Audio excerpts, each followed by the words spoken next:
Hello everybody, welcome aboard today's tutorial. So today I'm going to be doing a tutorial over SimBrief and how I like to use it, and a default MD80 startup, and we'll do kind of like what we did with the 757 video. Seems like a lot of you guys seem to enjoy that one. So I'd like to share that again with the MD80 that we have shown here. We're going to go back to SimBrief and show you guys how I like to have it set up and how I use it on a daily basis. So today we're going to be at Delta Airlines, so we'll do flight 568, just a random number.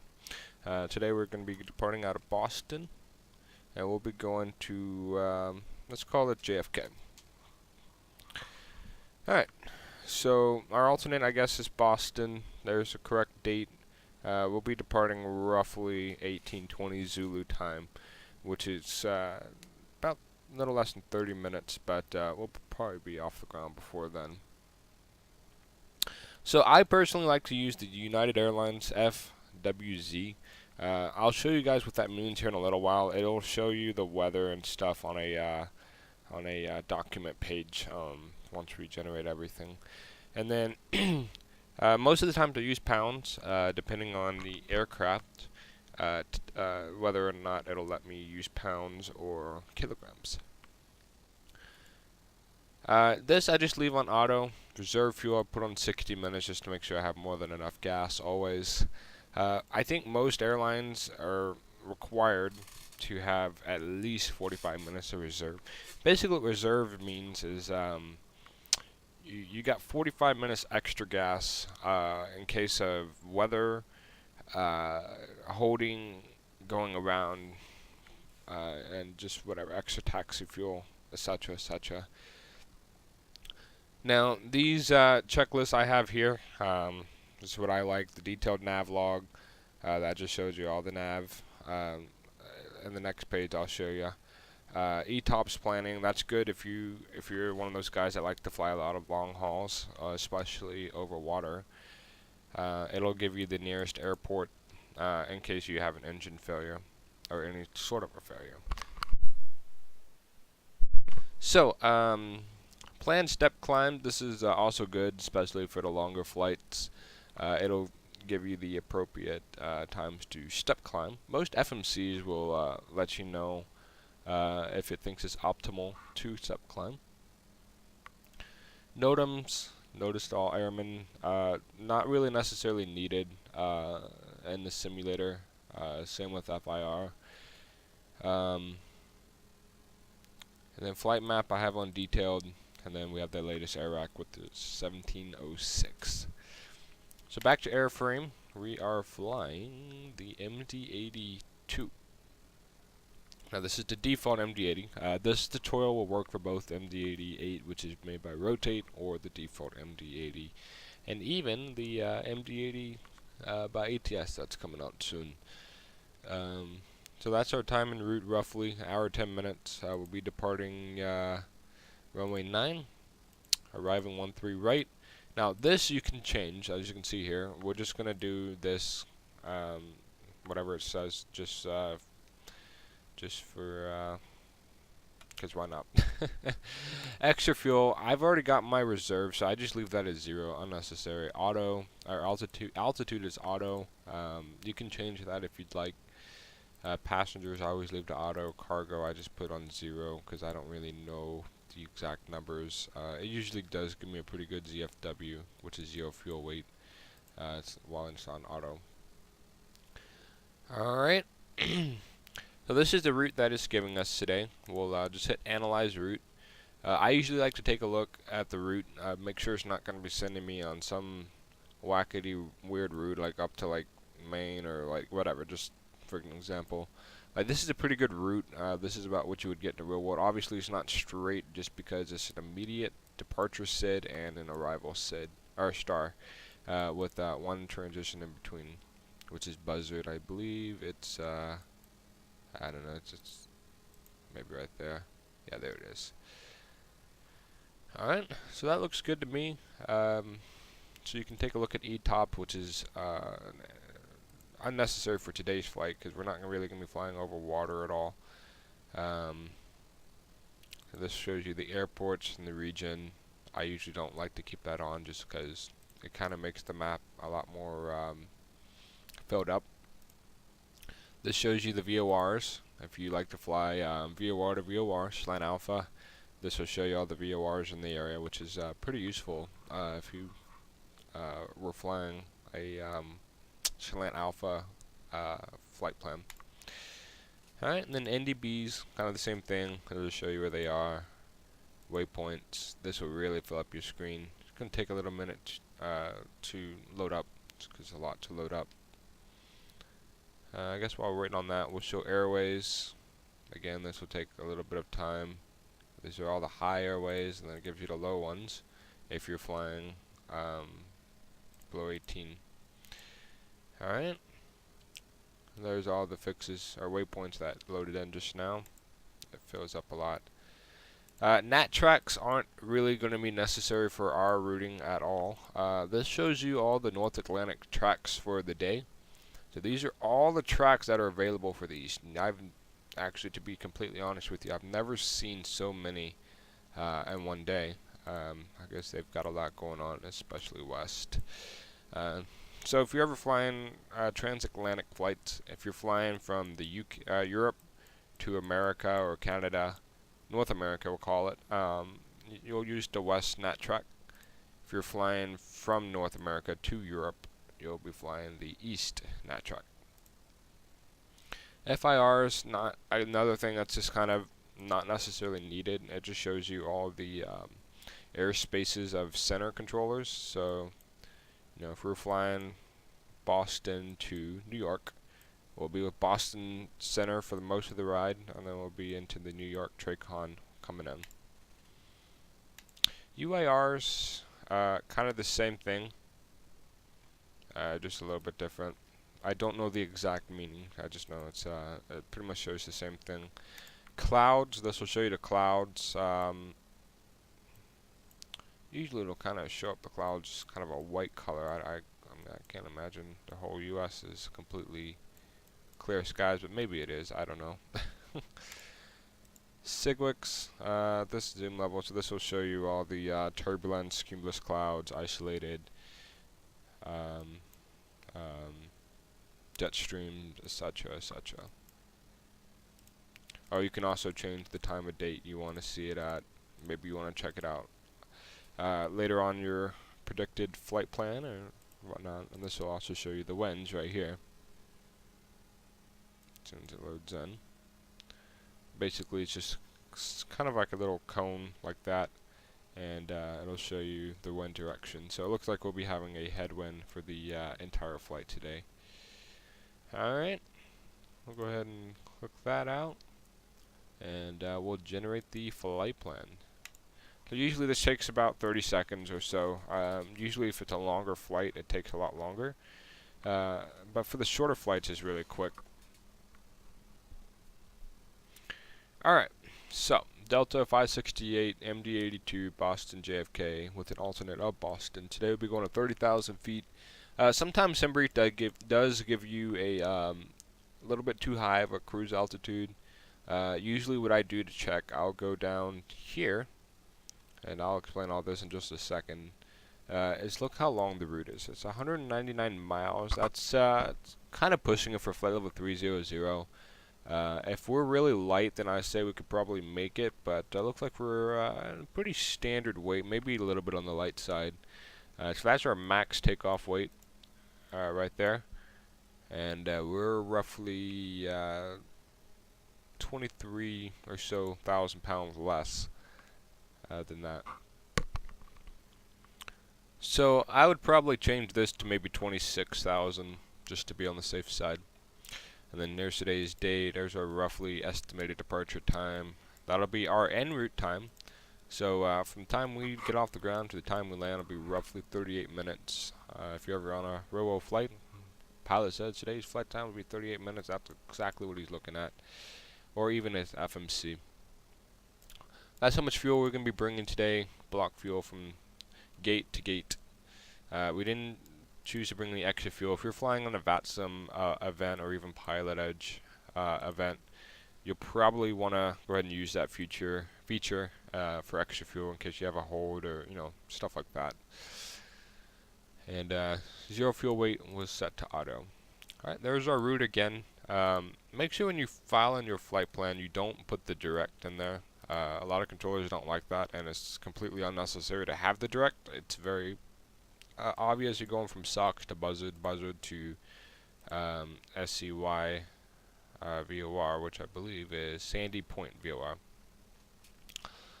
Alright, so now we'll go back up here, and this is the reason why I like the United WF whatever flight plan, FWZ, there it is. So this shows you your route with nothing, just kind of gives you a visualization. Alright, and then this shows you the segment thing that I was showing you on the last page. None of it will be an issue for us on today's flight. And then this also gives you another view of it as well. So we'll be expecting roughly 30 knots of headwinds, as you can see here. It's saying about 33, but we're going to not be going so high, so it'll probably be a little bit less. And this kind of gives you a graph of your altitude and the winds. This could be good if you're planning to have better tailwind or not so strong of a headwind. Okay. All this information, I never really pay attention to it. It's just gives you the tail number, the route, time of departure, stuff like that. Like I said, I never really pay attention to that personally. So routing, 199 miles. I don't know what the WC means, and I don't know what the drag, I guess, I don't know. Like, I know what drag is, but I don't know what it's referring to there. I guess that means fuel flow. Yeah. So this will be our cruise speed. Usually it'll give you a cost index right here, but I guess they don't know the cost index for the MD-80s. So it's just going to tell us, hey, cruise at Mach 0.77. And then this is our cruising altitude of 30,000 feet. Alright. So then again, there's our zero fuel weight. There's our top of climb. I thought it gave my top of drop as well. I know it does down here. So if you don't ever know your top of drop, this is sometimes a good place to look. You just look at the distance from the next waypoint or from the last waypoint, and just kind of do the math there. So it looks like it's about 2 miles after Parch. Alright, so there's all that. This is our how much fuel we'll actually burn from takeoff to touchdown. That's 38 minutes. This is our 1 hour of extra gas. So we're almost bringing double the amount of fuel that we need just on that right there. And this is just an extra 5% usually for taxi. And this will give you all of what the estimated burn will be. Alright. So we will now jump back into the sim, like so, and we'll get the MD-80 started up. So this is the cockpit of the default MD-80. I think they did an amazing job, for sure. It's really well done. Circuit breakers look good. Oh, did actual circuit breakers work? Maybe not. I do know the cockpit's modeled, or the cabin's modeled. Look like they did a pretty good job. Oh, that's what that. Oh, okay, I see. Click spot was reaching behind the door. So yeah, I mean, they modeled the cabin pretty well, and I think it's a pretty good plane.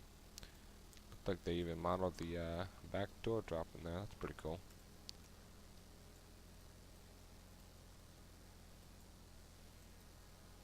Alright, so we will jump up here. And first things first, we'll get the battery turned on. And I actually flew this plane Flight Sim Con last weekend on the virtual reality. It's the first time I've actually flown the default MD-80, and I was actually pretty impressed. I thought it looked really good.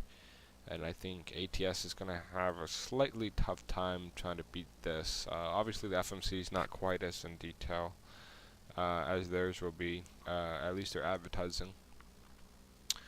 But yeah, I mean, I think it's a pretty solid default product for sure. Alright, we'll set the master for APU to run, then start. Oh. I know what we need to do. Galley power, start pump. Turn on the fuel. Emergency lights are armed. Maybe I can't arm it.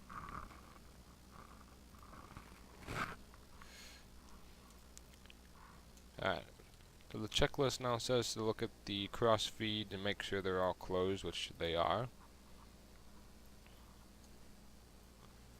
And that's good there. Alright. Now we should be able to start the APU. There it is. I usually like to hold it till I see the APU rising like so. Now this APU does definitely spool up a little bit too fast, but then again it's just a default plane. And it doesn't sound like we have any sounds, which is interesting.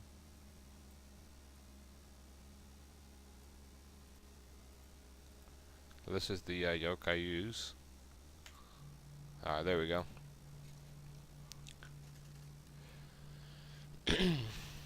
Alright, so let's reset the APU gen, turn on the bus ties, and there we go. Alright, now we're going to turn on the seatbelt sign, no smoking, and I guess we can't do that. Alright, so this is the pitot-static key for the captain. We don't need any engine heat or anti-ice. So we'll go ahead and turn on the APU bleed, and packs. Cabin temperatures are both on auto, and these are the stall tests.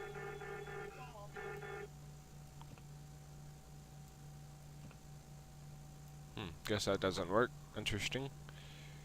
And landing altitude, which will go back to the SimBrief, and it'll tell us our landing altitude. This is where I get mine. JFK is 13 feet, so we'll put that back to 13 feet. Oh, it's interesting. Doesn't even let us. Interesting. Okay. Never mind. So I'm surprised because when I did this in virtual reality, like every button actually worked and something, but a lot of them aren't working on here, which is kind of interesting. So it must be an updated MD80. VHF works. That's good if you want to fly on Pilot Edge. Alright, no worries then. The brightness of the screen, turn up right there. Look like it did for the other side as well. Good. Go ahead and make sure my parking brake is set, and it is. And there we go. So usually I'll go ahead and get my clearance now. Make sure my route is okay to use on today's flight, and we'll just pretend that it is. And we'll go ahead and start the FMS. So today we'll be flying from Boston. This is the default FMS, if you guys were wondering. Not bad, but definitely the best FMC, default FMC I've seen. Obviously not the most detailed FMC there is out there, but it's definitely not bad for default. Alright, index, let's see, flight plan, there we go. Alright, so we are KBOS 2 KJFK. Today's flight number is going to be Delta Airlines flight 568, like so. If you wanted to use a company route, that's where you would type it in, whatever the name of the route that you saved into your output folder, FMS, that will be where it's at. I'll show you guys here. It should be output and then FMS plans, whatever you put in there, it'll load up right there. Just type it in. But today we're just gonna do it all by hand. Today will be on the SOX 4 departure. Oh, we gotta put an active runway. It gave us runway 9, so we'll just put that in there.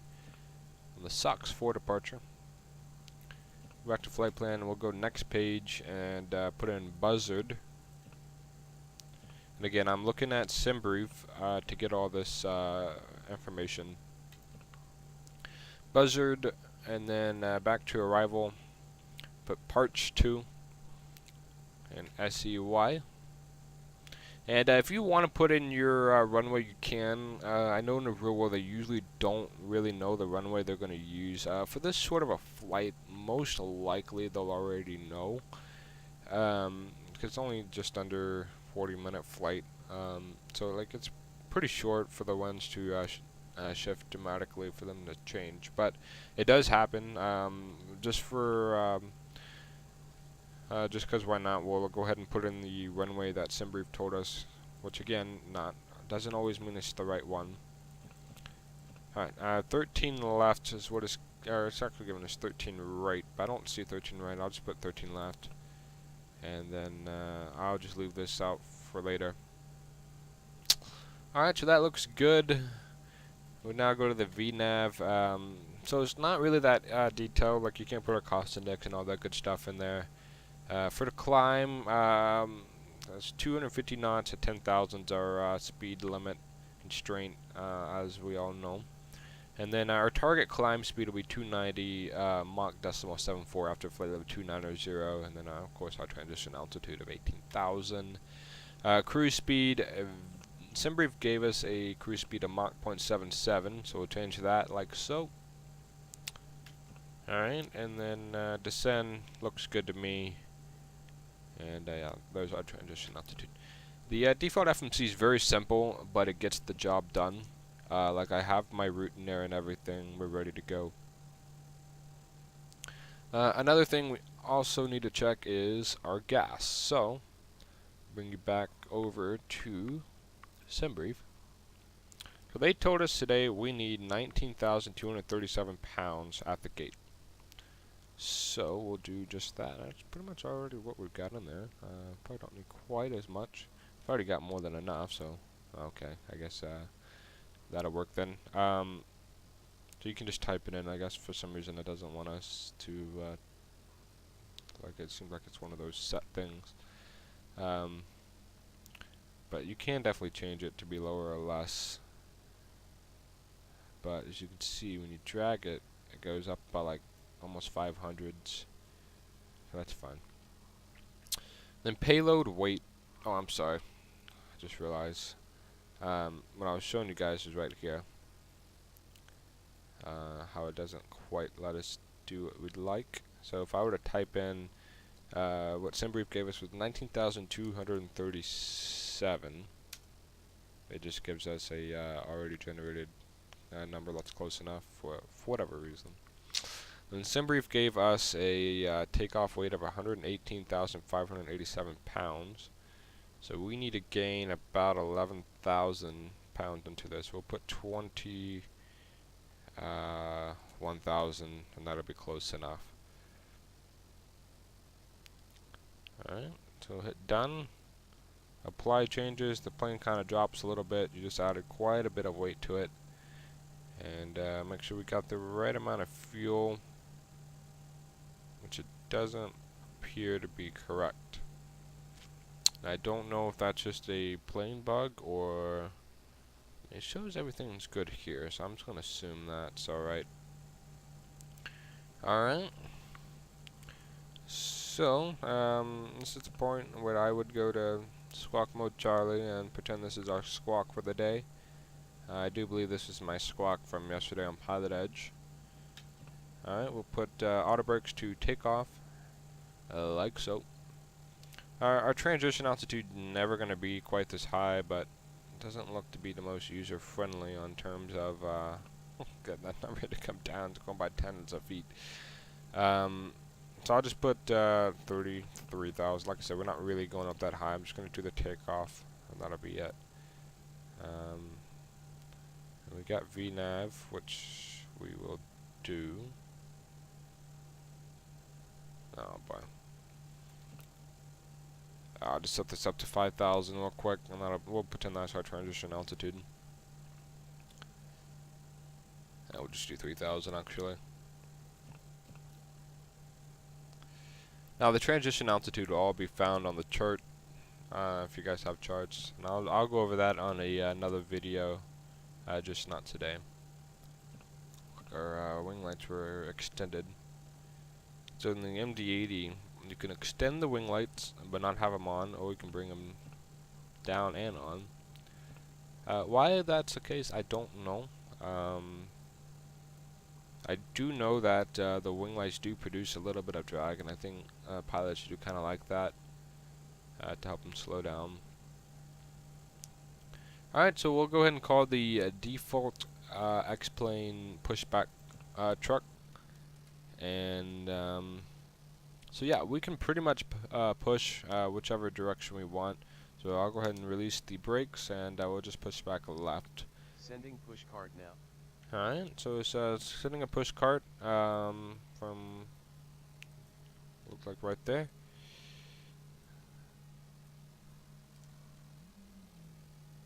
So the sounds in this plane aren't great, obviously, but I guess they'll work. Oh, we still got that door open. I think there is a way to change it up here.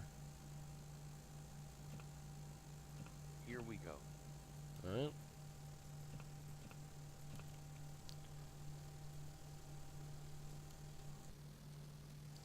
Yeah, that's a little bit awkward. Alright, it's coming up now. Don't mind it being scraped a little bit.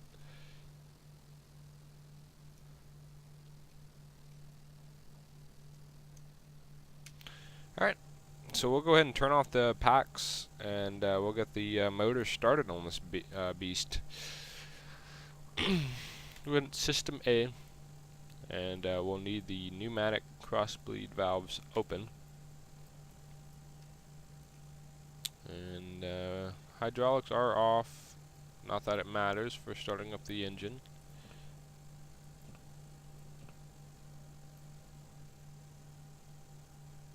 And so we see fuel flow going up. I actually don't know why, because fuel flow should be off.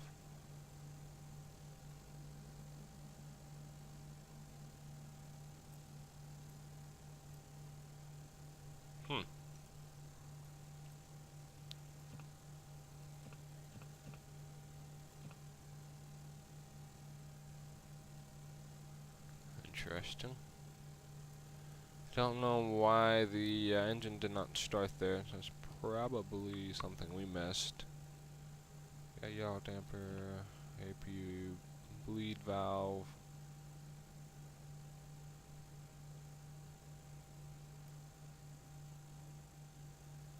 Interesting.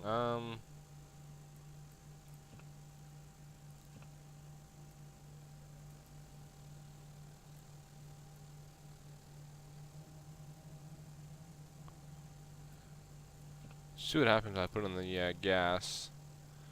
Okay, seems we have light off. Obviously, you would not do this in the real plane, but or in the MD-80. MD-80 usually wait a little while for N2 to spool up, but I guess this plane's not that way.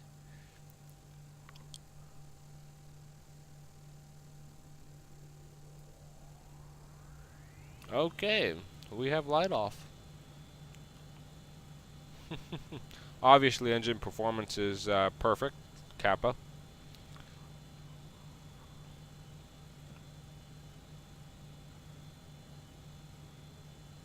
Okay, alright, that works. Fire up the other engine, I guess the same way, it seems to be alright. Oh, I see. I didn't realize my throttle was pushed all the way. That's not a good thing, especially when starting the motors. I did not realize that. I should have checked that before.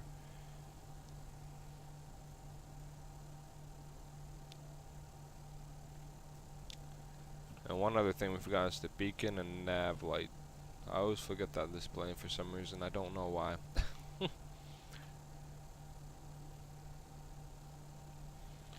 Alright, so One other little issue with this plane. Okay, never mind. It's not gonna be monoed. Alright, that's fine. I guess we'll just do trim right there.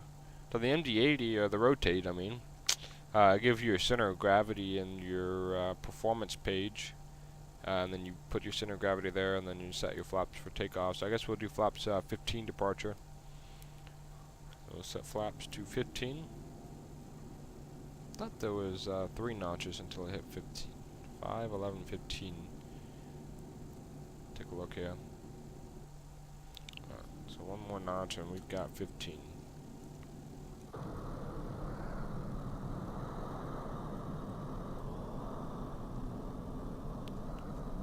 Alright, we'll do full left, good.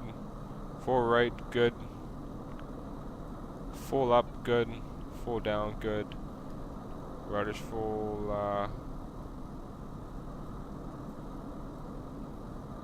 right for some reason.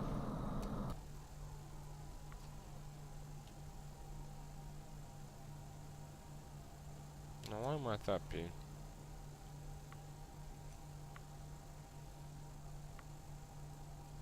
That's bizarre.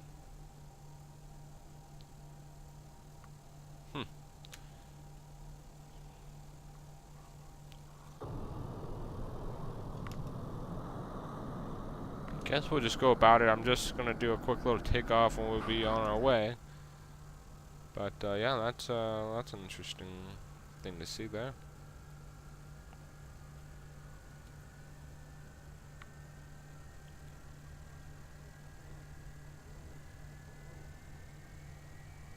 And then of course we'll want a nose light. We'll just need them. We don't really need in the daytime, but just to kind of let aircrafts know that we're taxiing.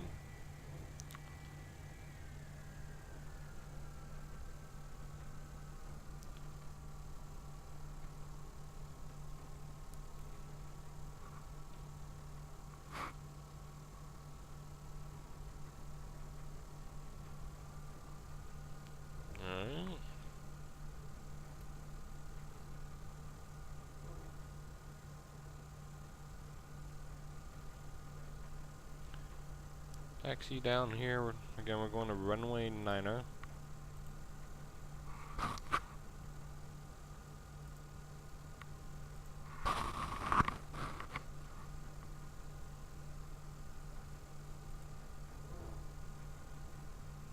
I hate that sound.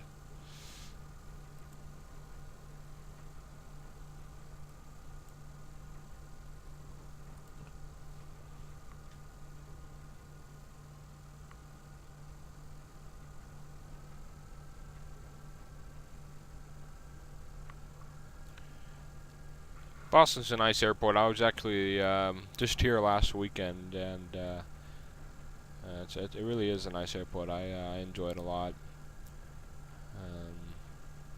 This is a freeware scenery done by MisterX. He did a great job with it, and especially for freeware. I mean, this thing's absolutely amazing. It's very well done. So, to get to runway 9er, we're going to have to cross 22 right here, forward left, and then make a right on the mic, and then we'll get onto runway 9er. We have a master caution. Our left and right gens are not on.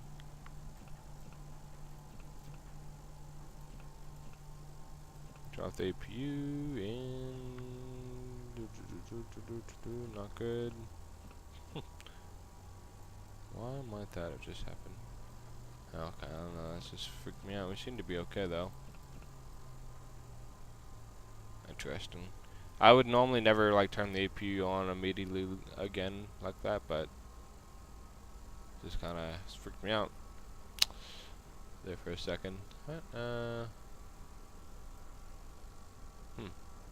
Interesting. So this is runway 9 here. Man, that sound is not good. I hope they fix that soon. Alright, so we're holding short of runway 9er. We'll go ahead and turn on the wing lights, nose light, strobe lights, and there we go.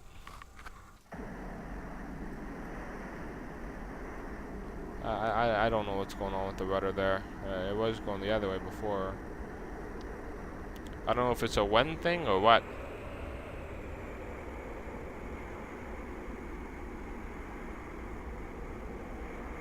And it's probably something that I'm unaware of with this plane, and you guys will be roasting me about it, sure.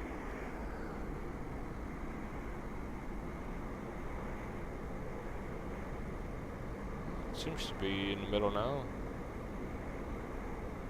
Oh, no, okay, yeah, it's definitely got to be a wind thing.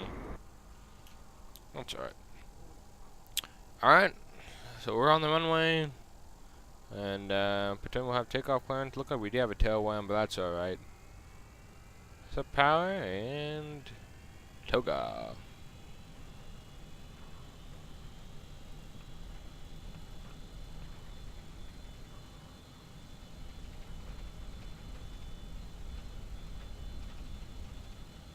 There's 80 knots.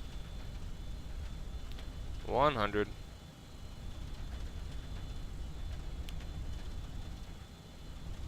There's our rotate speed. Positive climb, gears coming up. Roger. So what's going on there? And there we are.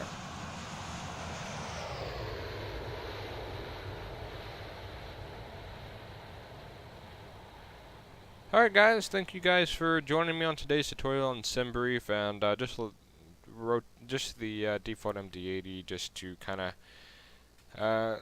have a plane to mess around with and show you how SimBrief works with it. And I do greatly appreciate every one of you guys watching today, and be sure to leave a thumbs up, subscribe, and please do ask you guys comment for any planes, anything you want done with the X-Plane. I can help you with, more than likely. Once again, thank you guys for watching, and I hope to see you guys again next time.